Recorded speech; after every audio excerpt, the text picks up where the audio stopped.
Okay. Luto tayo ng sinampalukang manok. Yan ang mauunang ilalagay natin. Takpan natin. Okay. Tingnan natin. Yan. Lagyan na natin to. Hintayin natin matuyuan yan. Lagyan na din ng asin. Okay.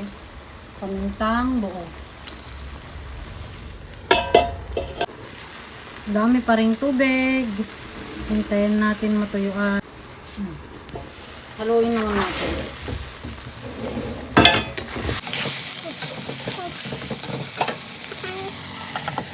Let's check. Ayun. Lapit na matuyuan. Maingay na. Nagmamantika na. Ayan. Nagmantika na. Nalagyan ko na ng tubig. Water.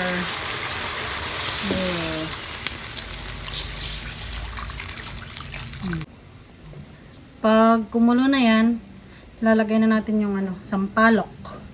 Totoong sampalok. Ayan.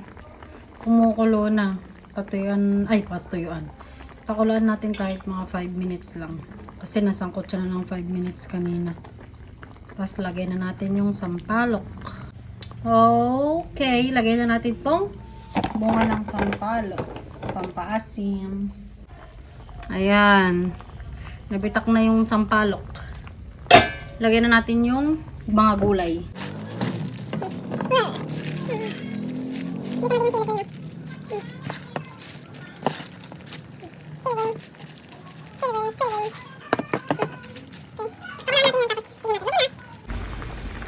Okay, tikman natin.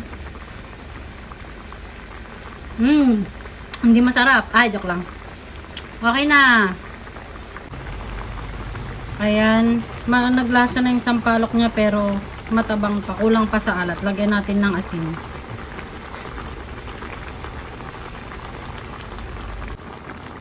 Ayan, luto na po.